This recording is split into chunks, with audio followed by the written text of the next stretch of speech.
Энэ хүн бол 20 дугаар зууны Монголын түүхэн дэх хамгийн тэрслэв.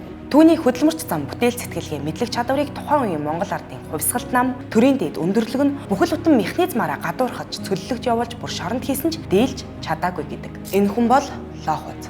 Бүхрийн хэмжээгийн цэдэн болон зөвлөлт холбоот улсын иргэн Орос бүсгүүтээ суусан гэдгээрээ түрүү барьж бусдынхаа үгийг сонсгоо болсон. Зөвлөлт холбоот улс Монгол хоёрын найрамдалд үнэж эсгэгч нь Орос хэлийг хэрэг хэрглэж байгаагаар чинь шалгана гэж тулгах болсон. Тэр буйл хавар мал төлөлтийн эд үеэр малчтаас Орос хэлний шалгалт авна гэж ярих нь гайхал төрүүлж байна. Бид чинь тусгаар тогтносон Монгол улс болохоос биш зөвлөлт холбоот улсын аль нэг республик биш. Ингэж хэлснийхэн төлөө сайд нарын зөвлөлийн орлогч дарга байсан түүнийг дүн өвлийн хүйтнэр гэр бүлээр нь Өвөр хангай аймгийн Сан цуманд цөлжээ.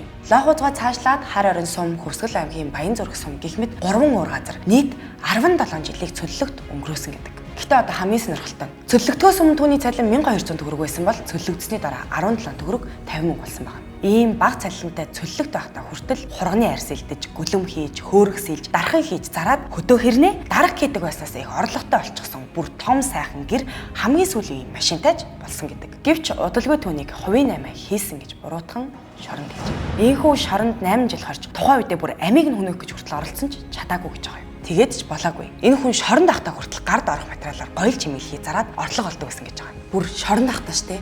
Энэ хүн цөллөгт ядуу малчны амьдралаар амьдарч шоронд хоригдож хөдөө аж ахуйн яамны 1-р орлого цай дээр ажиллаж бүр ардчилсан хувьсгалын дараа ардын хурлын орлогч дарга буюу одоогоор парламентын дэд дарга хүртэл хийж үтсэн бөгөөд социализмын үед Атар газар эзэмших хөдөлгөөний анхны шавыг тавьж олон төрлийн ферм бий болгох бүр 1992 оны анхны ардчилсан үндсэн хуулийг баталгахад оролцох гэх мэт Монголын түүхийн олон чухал үйл хэрэгт хувь нэмэр оруулж хөдөлмөрч зан суу ухааныхаа ачаар боломжгүй зүйл байхгүй гэдгийг бодит гэрч болсоор 2018 он 94 наснда таалалт өгсөжээ. Хэрвээ танд энэ түүх таалагдсан бол Лохоц гэдэг хүний талаар илүү дэлгэрэнгүй хайгаад үзээрэй. Мөн энэ бичлэг танд таалагдж байгаа бол нооргийн хуудсыг дагаж өөр олон бичлэгүүдийг маань үзээрэй.